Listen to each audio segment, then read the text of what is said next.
body parts. They were all over the place. Hanging.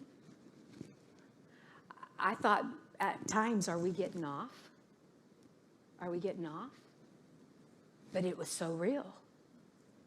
And then later I began to hear other people talk about this place. See, the things of the Spirit should not freak us out.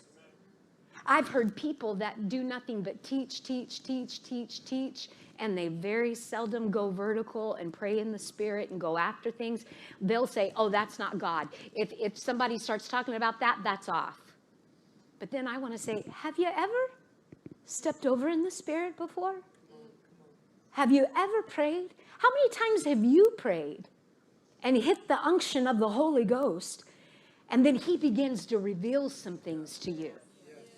Are you with me?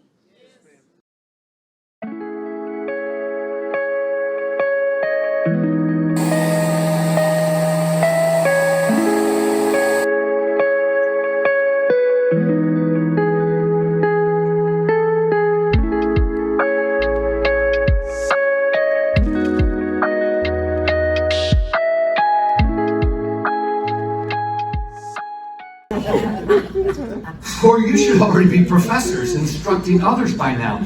But instead, you need to be taught from the beginning the basics of God's prophetic oracles. You're like children still needing milk and not ready to digest solid food. The King James says, you're what? You're unskilled in the word of righteousness. And he goes on to say here, for every spiritual infant who lives on milk is not yet pierced by the revelation of righteousness. But solid food is for the mature, whose spiritual senses perceive heavenly matters. That it takes the Holy Ghost to help you to get that something out of the Bible. Come on.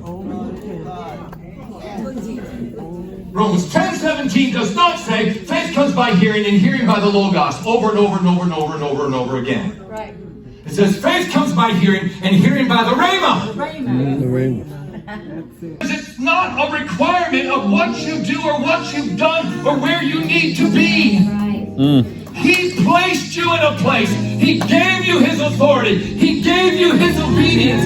He gave you his righteousness for you to enjoy the relationship by faith, not by works.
Someone one time, and they were driving us somewhere, and happened to be a woman, and she was driving, and all of a sudden, see, I told some of you we ride motorcycles too, so we're extra alert, you know.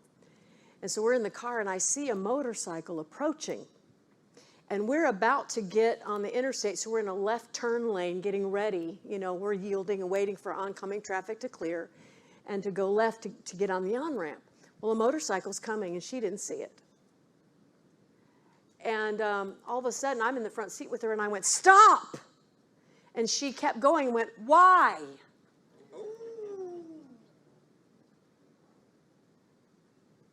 And barely missed the motorcycle. And then she saw it, and she went, oh, I didn't see it. And I said, that's why I said stop. When someone hears stop and says why, there's a problem. There's a control problem.